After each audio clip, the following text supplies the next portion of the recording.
Año Nuevo. Los mismos Extra Value Meals en McDonald's. Ahora te puedes llevar 2 snack wraps y papitas y una bebida mediana por solo $8. Solo por tiempo limitado. Precios y participación pueden variar. Los precios pueden ser más altos en Hawái, Alaska y California y con entrega. Well, the holidays have come and gone once again, but if you've forgotten to get that special someone in your life a gift, well, Mint Mobile is extending their holiday offer of half off unlimited wireless. So here's the idea. You get it now, you call it an early present for next year. What do you have to lose? Give it a try at mintmobile.com/switch. Limited time 50% off regular price for new customers. Upfront payment required. $45 for 3 months, $90 for 6 months, or $180 for 12-month plan. Taxes and fees extra. Speeds may slow after 50 gigabytes per month when network is busy. See terms.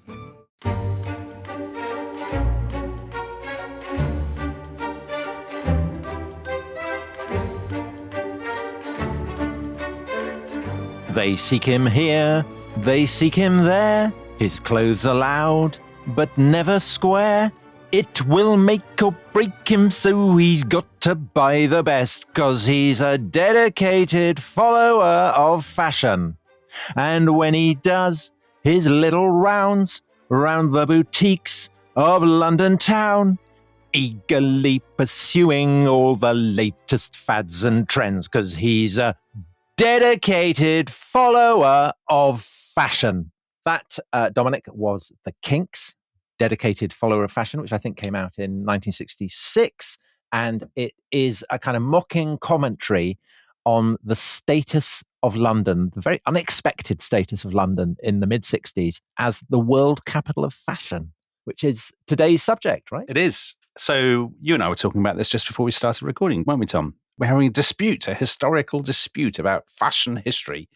Because I said, I think this is the one moment when Britain can genuinely claim to be the world capital of fashion, when British fashion is genuinely setting the trend worldwide. And you said, no, there was an earlier one. Yes, because I think you had forgotten the brilliant episode we did with Hilary Davidson on fashion in the age of Jane Austen, where she talked about how during the Napoleonic Wars, Britain is cut off from Paris, which is traditionally the capital of fashion. And because of industrialization and because of the growth of shopping in London and other cities, Bath and so on, for the first time, you get the idea of fashion as something that is kind of changing season upon season. And so very, very fleetingly in that period, the Regency period, kind of very late 18th century and into the first years of the 19th century, London then is perhaps the capital of fashion. I mean, it doesn't last, but I take your point that the thing that's fascinating about London in the 60s is that it is not just for elites, as it was back in the Regency period, but basically for everyone. I mean, that's the selling point, isn't it? That's how it's seen. The whole of London is full of people in miniskirts. Which is obviously not really true, as we will discover, but there is a sort of an overtly democratic ethos to 60s fashion, isn't there? There's a democratic ethos. There is a sense of mass consumerism. The funny thing about a podcast about 60s fashion, there may be lots of people listening who think, well, I'm not very interested in fashion. But fashion in the 60s becomes, I think, a kind of metaphor, a symbol of wider social changes. So the rise of the teenager, the rise of youth culture, but also the enormous economic recovery from the austerity of the 1940s and the privations of World War II, and the development of this sort of what they call in France, the 30 glorious years of full employment and economic growth and consumerism and urbanization and all these kinds of things. And fashion actually stands in, I think, for a lot of that. Well, that was what is so interesting about the 60s that I now appreciate over and over again, is that it only really makes sense in the context of the privations of the Second World War. Yeah. That the kind of the blaze of color that you associate with the 60s exists in the kind of the monochrome context of the austerity that was the accompaniment of the war years. Yeah, I think that's absolutely right. And as we'll see with this story, it only makes sense when you go back 20 years and to see what people are, as you say, reacting against. So what people's parents had grown up wearing, actually. Yeah.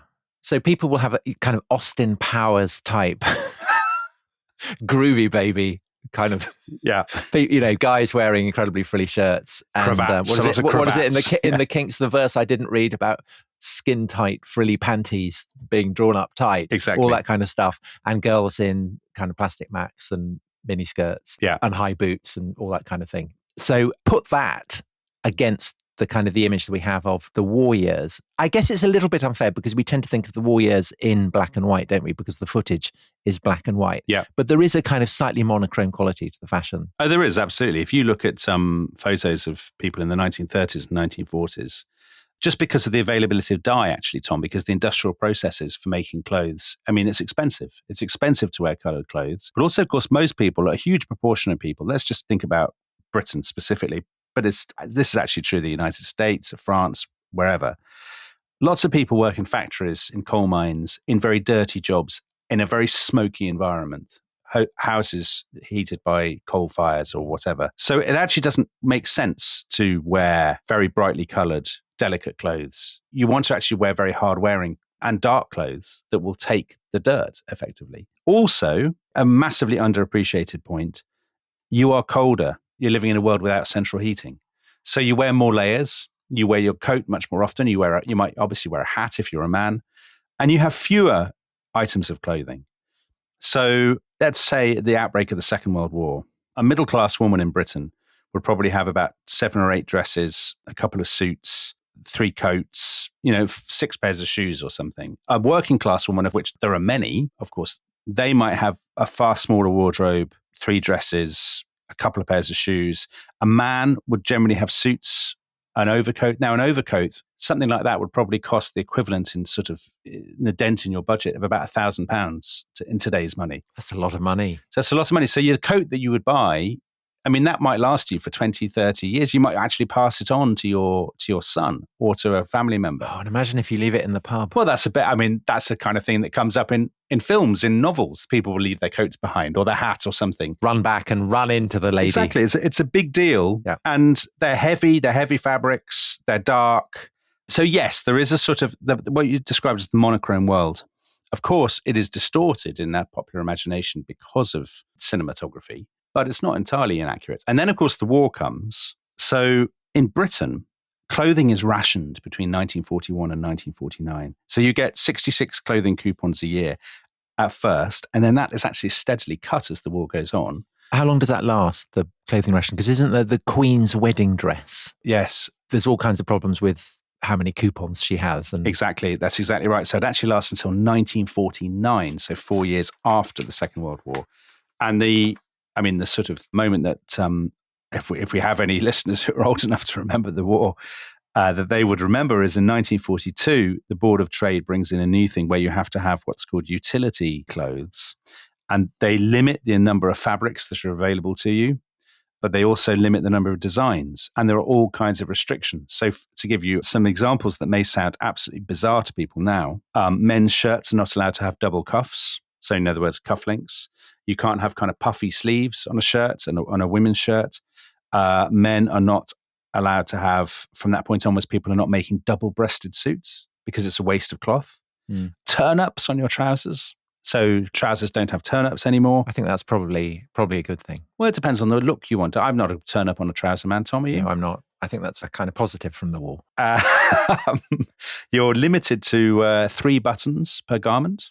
So, if you want a shirt or something with loads of buttons, you're not going to get it. And most famously, you're only allowed to use elastic on women's knickers, on nothing else. There's even the length of a man's sock is limited to 9 inches. And people actually complain. Some people complain. They say, well, I wanted longer socks, What about schoolboys? That's a very good question. I would say schoolboys probably... They got away with it because their legs are shorter, I think. If you're a very small schoolboy, yes. I was a very short schoolboy, so I would have been laughing. But that continues after the war. So in the late 1940s, because there's not much leather, the shoe industry is kind of restricted.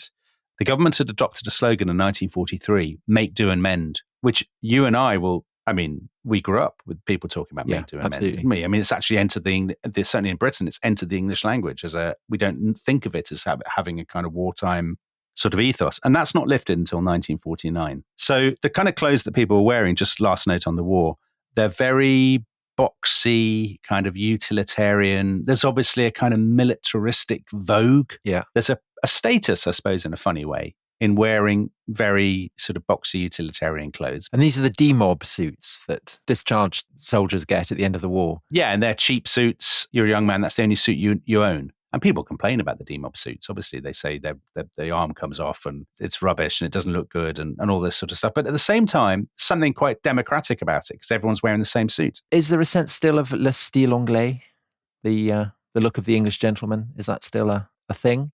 Fine tailoring and Savile Row and well, that's things? at the very top end. I think generally English clothes are very conservative, actually. In the 1940s, the image of English fashion abroad certainly is very conservative. I don't think people in France, Italy, the traditional powerhouses of fashion, they're not looking to London and saying, gosh, is London going to lead the way after the war? I mean, nobody would ever. Okay, and so Paris has been under German occupation. Yes. But in the wake of the war, famously, it kind of, it's the phoenix from the ashes. It's the butterfly re-emerging and taking wing, isn't it, with the new look? It is, absolutely. So this is a guy called Christian Dior, who he's the very glamorously, Tom, he's the son of a fertilizer manufacturer from Normandy. And he makes uniforms for German officers in the war, doesn't he? Notoriously. Well, German officers' wives. Ah, okay. I'm being unfair on him then. So actually what happens is Dior wanted to be an artist and he ended up sketching for a fashion house and then he ends up designing the clothes. And yes, in the war, during the occupation, he does design clothes, or he's said to have designed clothes for the wives of German officers. I mean, to be fair, I don't think this is some sign of some latent Nazism in Christian Dior. I mean, he's living under the occupation. He has no choice, effectively. I mean, lots of people are, I don't know, baking croissants for German officers or whatever. Yeah, fair enough. But then there is this absolute landmark moment, which all fashion historians and anybody interested in the history of clothes will know, which is the 12th of February, 1947, when he unveils his first sort of individual collection. And this is the birth of what's called the new look. So everything that we described, the sort of very austere, utilitarian look of clothes, Dior ditches all that. And his clothes, and they're women's clothes, they are very glamorous, narrow waists, and then great sweeping kind of skirts and dresses, emphasizing sort of voluptuousness and sexuality and curves and lush. They're really kind of lush, glamorous clothes. And of course, against the backdrop of a Europe that is, I mean, every country in Europe is full of bombed out buildings, homeless people, poverty stricken. Yeah. There's a sense of escapism to the new look. And presumably it has to be Paris where this happens. No other city would have this impact because Paris has this legacy as the great centre of fashion. Yeah. And this is evidence that Paris is back after the humiliations and sufferings of the war. Yes. So it's interesting that the phrase, the new look, is coined by an American journalist who is watching the unveiling of Dior's show. And she says, oh, Christian, what a new look you've adopted. But the very fact that there are journalists there to watch it tells you that it's the focus of attention. It's the focus of the world's attention. And, the clothes are reproduced in English magazines and English newspapers, indeed in American magazines and newspapers. That wouldn't be the case if they were being unveiled in, it pains me to say it, Tom, but if they're being unveiled in Birmingham, that would not be the world would not be watching. Yeah, fair enough. So it's sort of an illusion, actually, the new look, because most people can't afford new look clothes. They are still living in the sort of world. I mean, rationing is still going for another 2 years in Britain, but it's an aspiration. And does this percolate through into kind of mass market clothing in Britain? Slowly. In the long run? Yes, in the long run, exactly, in the 1950s. So actually what happens is after 1949, when the rations are lifted, the British economy takes another 2 or 3 years to really sort of fire up again. And when it does fire up again, obviously people are buying, different clothes. They're buying more lightweight clothes, more colourful. They're keen to sort of put the wartime experience and the kind of the heaviness behind them. That said, when you look at pictures of the sort of early to mid 1950s and young people, I mean, if you look at some of the famous young people in Britain of the early to mid 50s, so I mean, Kingsley Amis, Philip Larkin, the writers who come of age in that period, or people like that, they're wearing tweed suits, heavy shoes, a tie, often an overcoat. They are wearing versions of the sort of heavy clothes their parents would have worn. So kind of intellectual young men who like jazz are still wearing suits, right? They are. Absolutely, they are. Absolutely, they are. But we've talked about the influence of Paris. What about the influence of America? Because American troops have been over in Britain, and there's a kind of a sense that America is vibrant, colourful, wealthy, relaxed, everything that bombed out, stuffy Britain isn't? Is that having an impact on fashion? Hollywood always has an impact on fashion. So even in the 1930s, I say even in the 1930s, especially in the 1930s, people are often complaining, sort of Daily Express columnists are complaining that young women in Britain are copying American fashions. But actually the fashions they're copying are not so different from what they're wearing themselves. They might be a particular cut of a skirt or something like that, but they're not. People aren't all dressing in jeans or anything like that. What you do have is people who are copying, for example, biker films in the mid-1950s. So that's the leather jackets. So that's the sort of ancestors of the rockers. We'll come to the modern rockers in a second.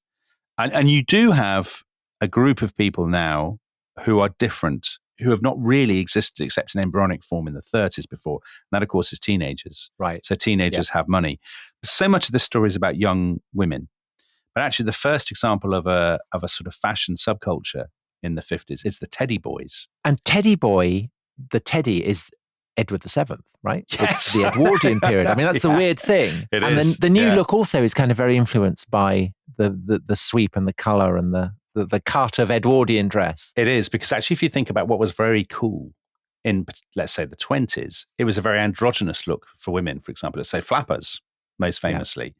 Yeah. So the new look is actually looking back to the much more kind of romantic, glamorous fashions of the Edwardian period. And do you think that's because there's a sense that it's not just the Second World War, but the First World War, that there's been this continuous process of conflict and convulsion? Yeah, of course. And therefore, perhaps the Edwardian period is seen as, something to get back to. Yeah, it's where you would look to. It's where you would look to, because people aren't going to look back to the 1920s flapper fashions because they're... Yeah, you know what's coming. Yeah, that's the day before yesterday. But yeah, so with the Teddy Boys, Edwardian, as you said, that again, it's not... I mean, it's so different from the new look, but actually it's not dissimilar in the sense that it's an attempt to inject a kind of romanticism and a glamour to clothing. But that is bottom up, right? No, not initially. This is interesting. So people do think the Teddy Boys are bottom up, but actually what seems to have happened, and of course, when you're writing about fashion history, you're actually just picking up fragments of stuff and trying to get some sense of a narrative out of it. What are people wearing here? What are people wearing there? There's some suggestion that actually rich, upper middle class young men at the end of the 1940s, as rationing is coming to an end, as there's a little bit more money around, are making a little bit of effort to just look a bit fancier. So a fancy collar or a nice waistcoat or sort of narrower trousers and stuff. And then basically what seems to have happened is that percolated down. Let's say you're 21 and you fancy yourself as quite cool. Not that you would have used that expression. You wear a more colourful shirt. You sweep your hair up in a quiff. You wear kind of tapered trousers. You have kind of black boots. And these are the Teddy Boys. So what the press describe as gay dog clothes. Gay dog clothes. Exactly. Yeah, so there's a description in a book called Hurry On Down, which was written in 1953 by a friend of Kingsley Amis called John Wayne. And he's talking about knots of youths. And he says most of them... John Wayne as in... the cowboy. Not the cowboy. And he says most of them wore blue or brown suits and shoes with pointed toes, but here and there was one with a loud tweed jacket and flannels with broader shoes, sometimes in suede. So the use of suede is a kind of giveaway. The ones in blue or brown suits had their hair swept into shiny quiffs, stiff with grease above the forehead. The others had theirs brushed smoothly back, blah, blah, blah. There were some who had violent coloured shirts on to make them look like their own conception of Americans. So they don't really look like Americans. They look like what they think. But this is interesting because, of course, they're both looking back to Edward VII and what's seen as the dandyism. But also the idea that you wear something colourful makes you look American is a reminder of how far America is ahead of Britain at this point in the late 40s, early 50s. Because the grease in the hair, that's the DA, isn't it? The duck's arse, which John Travolta wears in Grease. Exactly. That is very American. And this is probably the first time since maybe the 20s where fashion has been shocking. So people are writing all kinds of letters to newspapers and they say, how have they got all this money? How have these young people got all this money to spend on clothes? And of course, that becomes a refrain that you hear again and again through the 50s and 60s, that they've got more money than sense and all this sort of stuff. But that dies, I would say, the Teddy Boy look, maybe 1955 or so. It's not really cool. You still see them around as you do with all these subcultures, but basically it's no longer the cutting edge. And it's been replaced by something that lots of our British listeners certainly will know, which is modernism. Again, there's a novel that captures this very well, a book called Absolute Beginners by Colin McGuinness. And he describes what a teenage boy looks like. This is 1959. College boy crop hair with burned-in parting, neat white Italian rounded collared shirt, short Roman jacket, very tailored, 2 little vents, 3 buttons, no turn-up, narrow trousers with 17-inch bottoms, absolute maximum, pointed toe shoes, and a white Mac lying folded by his side. Right, so that, Dominic, is introducing a third pole of fashion, which is Italy. Yes. So we've had Paris, we've had America, and now we've got Italy as well. Yeah, Italy is very cool in mid to late 50s Britain. So this is the age of what people rather touchingly at the time called espresso bars, where you would go and you would order your espresso coffee. And there'd be the kind of clanking Gaggia machine. I mean, there's actually an argument among coffee bar historians, I think, about which was the first coffee shop to have a Gaggia espresso machine in mid-50s Britain. And these are seen as very cutting edge, extraordinarily fashionable. I mean, so cutting edge, so space age. And people will dress in what they think of as Italian clothes. They wear kind of a lot of black, a lot of very tight jackets, tight trousers. The boys, of course, will often want to ride Vespa or Lambretta scooters. Because they're Italian. Because they're Italian. The scooter is very, You're looking very... like you're scooting around Naples or Rome. Yeah. So it's funny how in 1947, nobody had a scooter. In 1967, if you'd had a scooter, it would have been really old hat and really passé. But in 1957, the scooter is where it's at. And you're riding around in great gang on your scooters and turning up at places like Brighton where you are having run-ins with rockers. Isn't that right? Or is that not true? That is right. That does happen. But at the point at which that happens, so for our overseas listeners, this is a very famous sort of fracture point in British youth culture in 1964-65. But at the point at which that happens, it's actually long after mod has really ceased to be very fashionable. So that modernist look, you listen to jazz, you go to a cafe, you wear very tight, dark clothes. There's a sort of sense of tremendous precision about your appearance with the mods. And their enemies, as you said, the rockers, who wear black leather jackets, they wear white T-shirts, they wear jeans. So again, they're looking like John Travolta in Grease. Yeah. So it's an American look. Or James Dean.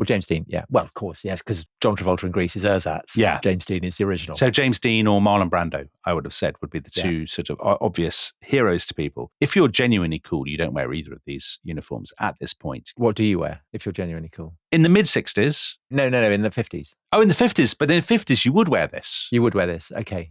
So these are genuinely the cutting edge. They are at that point. This is like 8 years before they fight each other on the beaches. But isn't there a slight sense that mods are cooler than rockers? I think there's always been that sense. But maybe that's a middle class perspective. Mods are much more popular. I mean, mods listen to jazz.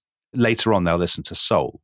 Whereas rockers listen to kind of late 50s rock and roll. So it's kind of slight Remainers against Brexiteers vibe, a little bit. I was just thinking about that, Tom, whether you would... I knew you were going to go down that Sorry, road. I'm so predictable. No, because I think it's a good line, because it's actually not so much class, it's about culture. Yeah, it's about the vibe. Exactly. Do you look to America and biker films and James Dean, and is that your inspiration? Or is your inspiration coffee shops and scooters and, yeah. So the mods later on will go on to be people who take loads of amphetamines and dance all night and all that stuff. But I think in the late 50s, that's not quite the case. There's two incarnations of mod, I would say, late 50s and early 60s. Okay.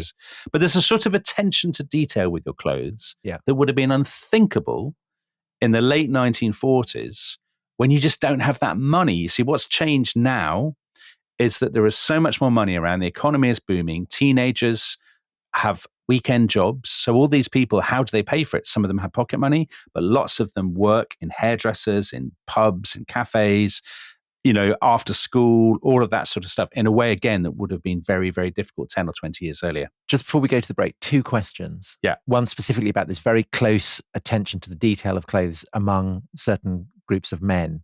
This is an unbelievably homophobic age. Homosexuality is illegal. There's a deep suspicion of men who take, too great an interest in fashion. Is that an issue? Is there a kind of anxieties about homosexuality around the interest in fashion in Britain? That's a really good question, Tom. And I would say probably not, actually. I think it's easy to overhype that. I think there is absolute anxiety in the newspapers about the amount of money that young people spend on clothes and about how much they care about clothes. And you see that again and again. People will write columns and letters saying, our youngsters have lost their moral bearings. They're spending all this money on clothing. They care about clothes. No one cared in my day, which is obviously untrue. This is a sign of decadence. But I think it's going slightly too far to say, therefore, it's effeminacy. Okay. And the second question, which I think is such a big question that we'll leave it to the second half, is we've talked about boys. What about girls? So when we come back, second half, let's look at the evolution of female fashion through the 50s and into the 60s. We'll see you in a few minutes. This episode is brought to you by Rocket Money. Tom, we often talk about how to organise our finances. I'm very conscious that I'm paying for a lot of mad subscriptions. And there's one thing that we've talked about often on this show. It's the thing that we probably hate more than any other, and it's a hidden fee. I would love to get my finances under control. There are all these things piling up on our bank statements, and I think I need to fix this problem. I need to sort this out and to stop this. I mean, my finances are so chaotic that I need this app. So I'll tell you what it is. It's called Rocket Money. It's a personal finance app that helps find and cancel your unwanted subscriptions. It monitors your spending and it helps to lower your bills so that you can grow your savings. With Rocket Money, you can track all of your subscriptions and you can easily cancel within the app with just a few taps, saving you time, avoiding charges. And you can also set budgets and goals and get personalized insights and regular reports to track how you're doing. They will even send you real-time alerts for large transactions, upcoming bills, refunds, and even low balances. So let Rocket Money help you reach your financial goals faster. Join at rocketmoney.com/ishistory. That's rocketmoney.com/ishistory. rocketmoney.com/ishistory. This episode is brought to you by Indeed. Stop waiting around for the perfect candidate. Instead, use Indeed sponsored jobs to find the right people with the right skills fast. It's a simple way to make sure your listing is the first candidates see. According to Indeed data, sponsored jobs have 4 times more applicants than non-sponsored jobs. So go build your dream team today with Indeed. Get a $75 sponsored job credit at Indeed.com/podcast. Terms and conditions apply. It's football season, and you can now get almost anything you need for game day delivered with Uber Eats. What do we mean by almost? Well, you can't get a running back delivered, but you can get baby back ribs delivered. A strong defense? No. A strong deodorant? Yes. A 6-pack of abs? Nope. 6-pack of beer? Yes. Get almost anything for game day delivered with Uber Eats, official on-demand food delivery partner of the NFL. Order now. Alcohol 21 plus and in select cities. Product availability varies by region. See app for details.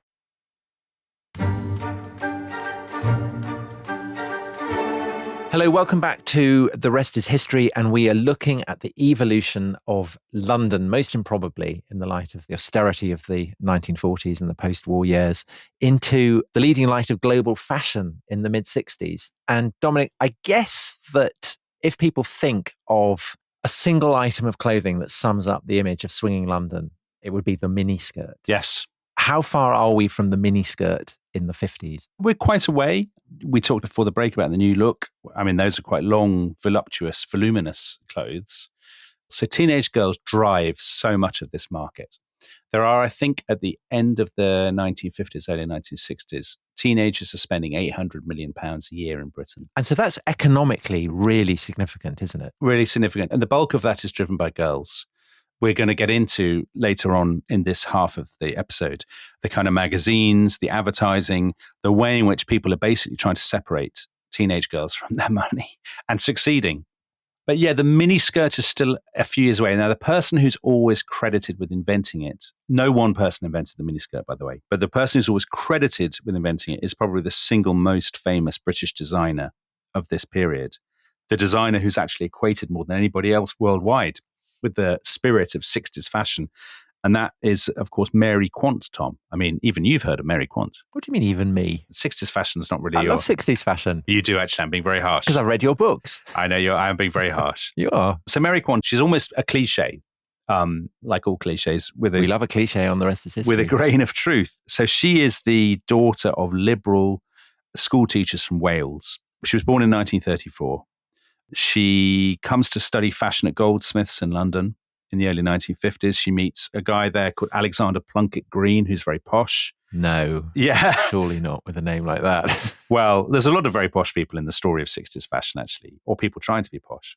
Through her husband, so they get married, through him, she gets into this set who are kind of, they're young, they're rich, they're public school educated. So for overseas listeners, confusingly, that means they're privately educated. They are very well connected, and they call themselves the Chelsea set. They live in Chelsea, and Chelsea, which is West London, just west of the centre, for those people who don't know London. Chelsea in the 1950s has this image, this sort of bohemian image.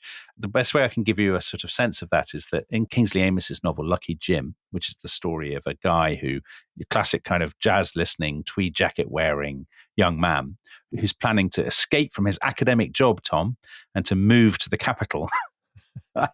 Very, very commendable behavior. Yeah. He is fantasizing in his mind about all the exciting places he could live in London. And there's a huge list of London neighborhoods as Jim is thinking a sort of stream of consciousness.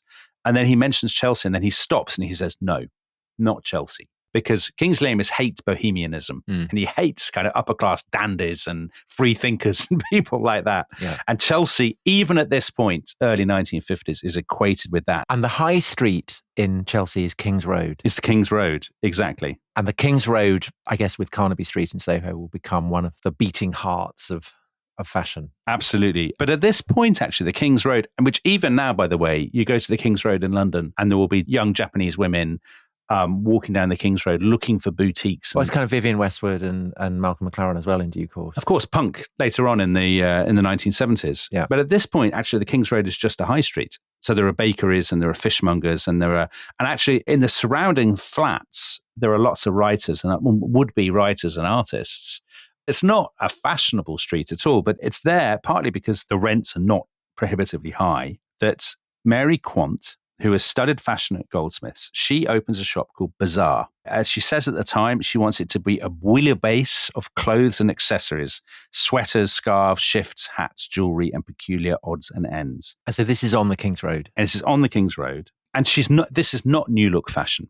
So this is not the kind of swirling, voluptuous, curvaceous, voluminous look that has been seen as the sort of cutting edge since 1947.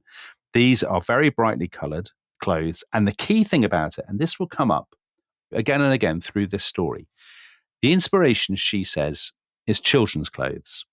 And this is such a key element, I think, to the 60s. And actually, funnily enough, when I first wrote about this, which was 20 years ago, it didn't strike me as powerfully as it does today how odd that is. And also when it starts to get a sexual dimension, which we will come to, how slightly unsettling that is actually to a 21st century reader, I think. In what sense are they drawing?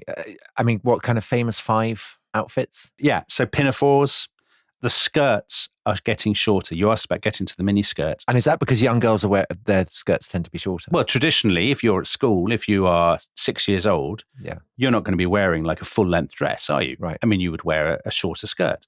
And so shorter skirts for adult women make them look... Infantilize them a bit. Infantilizes them a little bit. So knickerbockers she has kind of knee socks.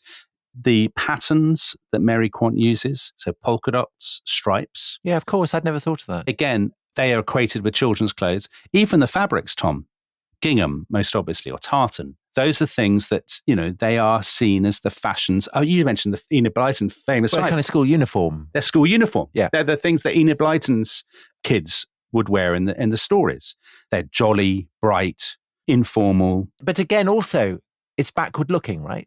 I mean, as with the Teddy Boys, as with Sgt. Pepper in due course, there's a sense of people drawing inspiration directly from a past that a previous generation had come to see as the definition of unfashionable. Yeah. And therefore, for those on the cutting edge, the highly unfashionable suddenly becomes fashionable. Yeah. And we're aware of that as an ongoing cycle right the way up into the present. Well, people write about that all the time now. To what extent does popular culture cannibalize itself? We cease to produce anything new and we're constantly just cannibalizing the past. You could reasonably argue that even at this point, effectively what they're cannibalizing is the 1920s.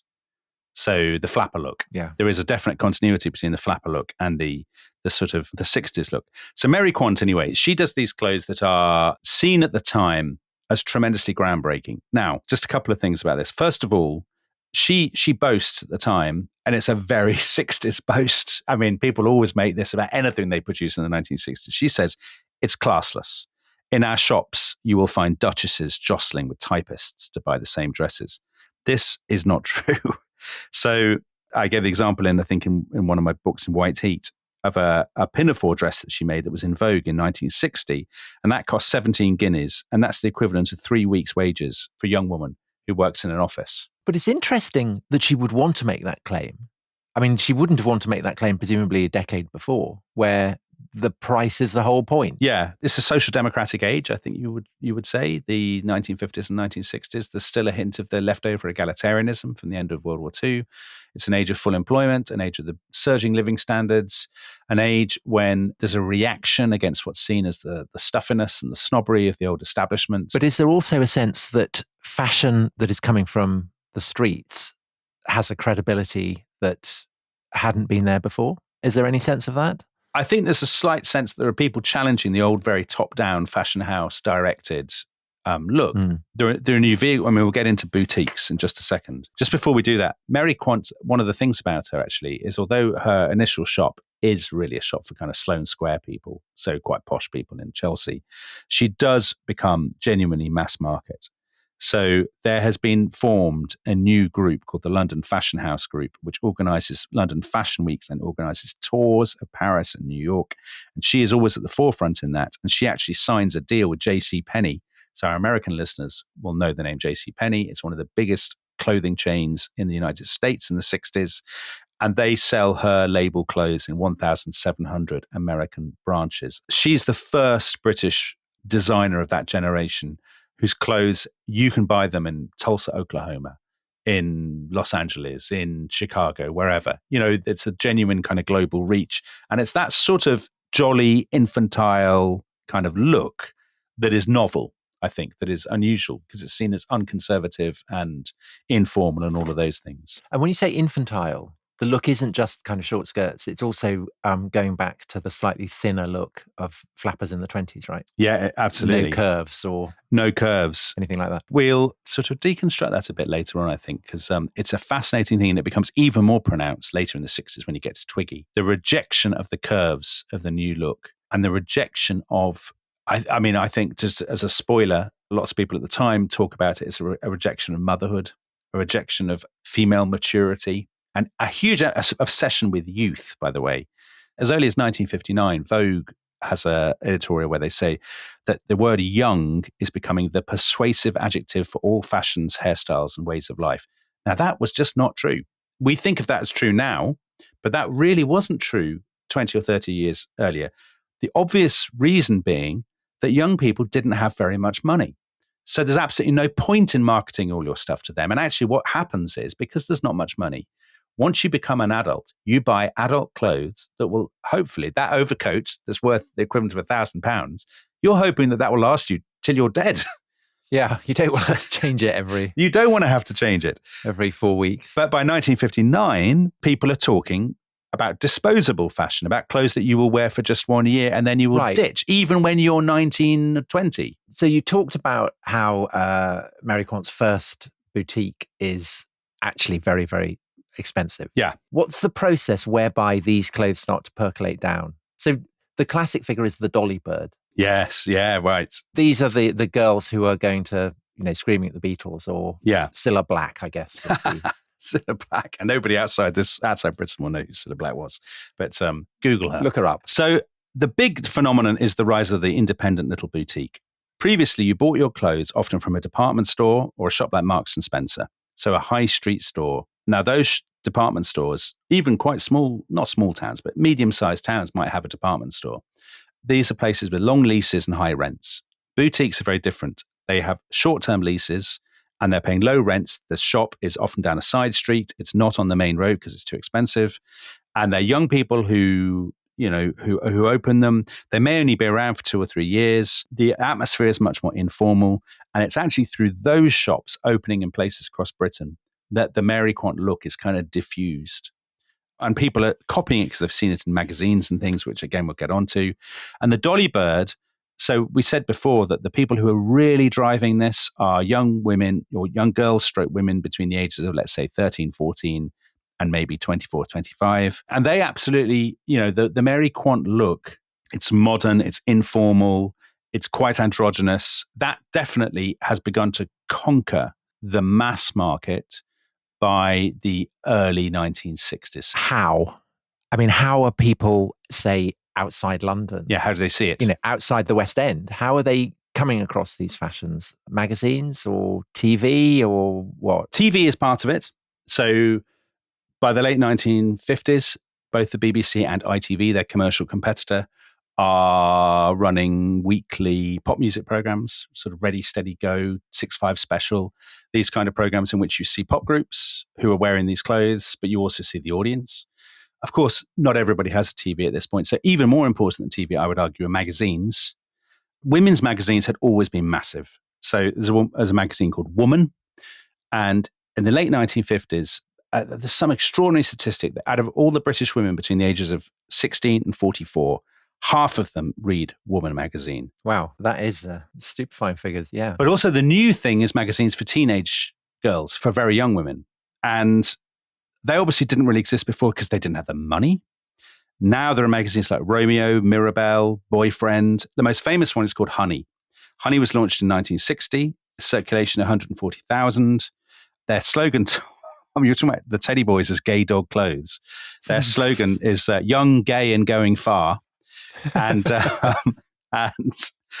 they have they sponsor boutiques, they sponsor hairdressers, they organize tours. And it's all, you will attract the right boy. You will be economically successful. You will get a good job. You will do all this if you wear the right clothes and you have the right makeup.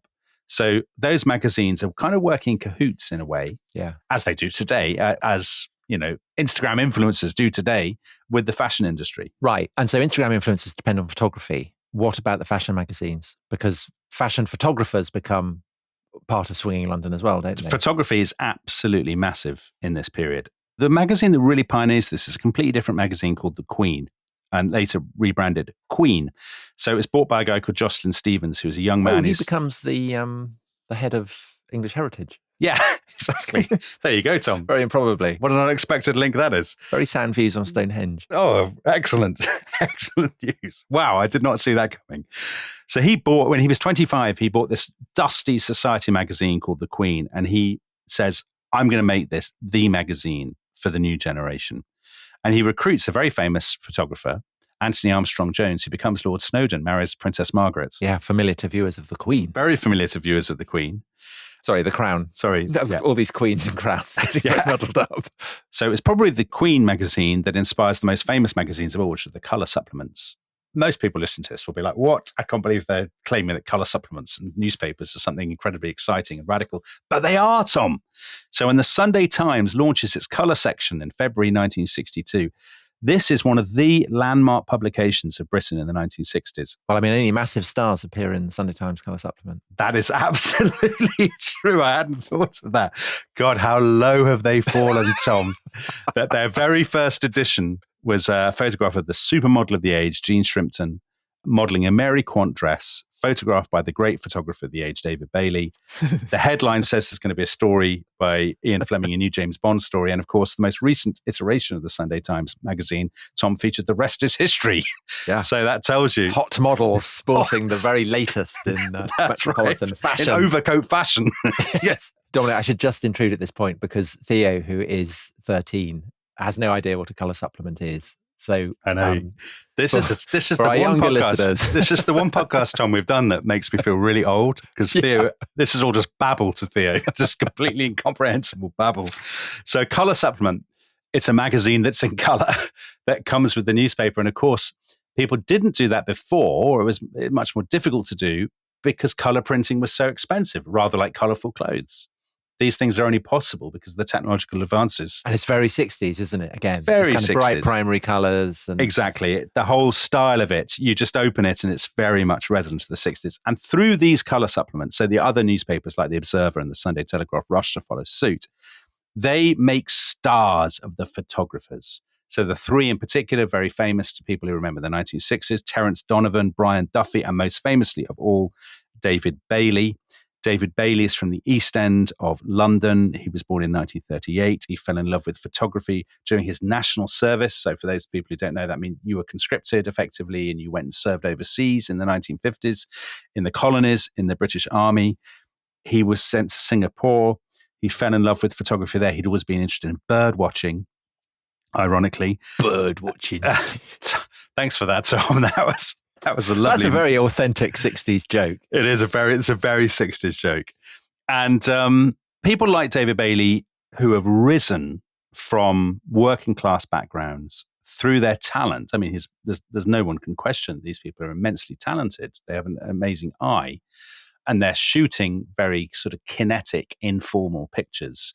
There's a great break with the sort of stylized 1940s, 1950s, very stiff and stuffy fashion photographs. They become kind of folk heroes, actually. So you mentioned Austin Powers at the beginning. Austin Powers is a photographer. Of course he is. I've forgotten that. And there's no other age, actually. Yeah. I mean, we have my friend Chris Floyd, who is a photographer who's photographed some incredible people, listens to this podcast, is a member of the Rest is History Club.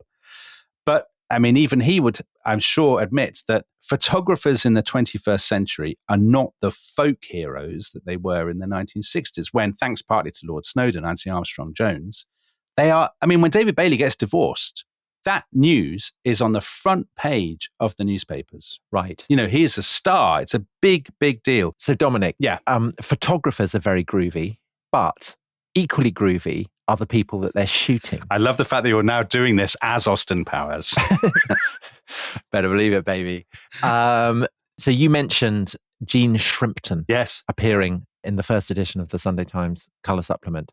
And she's probably the most famous model of the 60s. Definitely. So just tell us about her. So she comes from the sort of the edge of the county set, I suppose you would say, the gentry in Buckinghamshire. Her father was a businessman. He worked in the building trade. She's tall and immensely, you know, obviously incredibly good looking. She was going to become a secretary, but she ends up signing on at the Lucy Clayton Modelling School, which is the modelling school in London. And she is shooting an advert for cornflakes when David Bailey spots her. And he books her to do a shoot for Vogue. And they basically not just become, I mean, it's very common with these photographers, they would have a single muse that they worked with all the time, that they would end up having a relationship with, which is exactly what happens with David Bailey and Jean Shrimpton. And they command enormous amounts of kind of newspaper attention in the early 60s. And the thing about her is that she's seen as quite girl next door. So she's incredibly good looking, but she's sort of tall and lissom and kind of willowy. Again, she's not terribly curvaceous. Yeah. And that's, I mean, I'm not being prurient. That's an important part of her appeal. Because that's the 60s look. Because the look is not to be immensely curvaceous. The look is to be sort of... Well, twig-like. Yeah, she looks younger than she is, I think it's fair to say. And what also makes her a big star, and this is where we should end. Tom, it's great to end a fashion podcast on a cliffhanger. Yeah. So to give you some sense of what a big star she is, I mean, she has been on the cover of Vogue and Glamour and Elle and all these magazines, and she's seen as in America, in Europe, as by far the most famous model in the world. In the autumn of 1965, she's offered a job in Melbourne, Australia, and she's going to be modeling a range of synthetic all-on dresses at this big racing carnival that they have in Melbourne that includes the Derby. And to give you a sense of what a star she is, when the Beatles had gone to Australia, they had been paid £1,500. She is going to be paid £2,000 by the Victoria Racing Club. And she doesn't have to split it 4 ways, does she? She doesn't have to split, yeah, exactly. That is a year's income for the average Australian. And she's just basically been told to go there for 2 weeks. And she arrives on Derby Day at the Flemington Racecourse. This is the height of the kind of Melbourne season. So all the posh people in Melbourne, such as they are, as Australia, of course, Tom, they have turned... Dominic, we're going to Australia in November.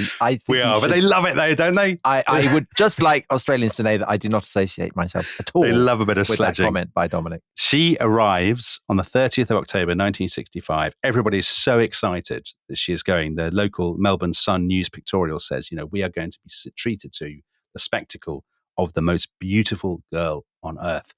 But Tom, what she does that day in Melbourne at the racecourse not only sends shockwaves through Anglo-Australian relations, it's a landmark in human history. Wow. And on that bombshell, can we really leave people hanging? Not knowing? We must. Wow. The good thing is, Tom, if people are members of the Rest is History Club, they can find out what she does. They can find out now. But otherwise, they'll have to wait till the next episode, which is awful because we've never had a bigger cliffhanger in the Rest is History. It's huge.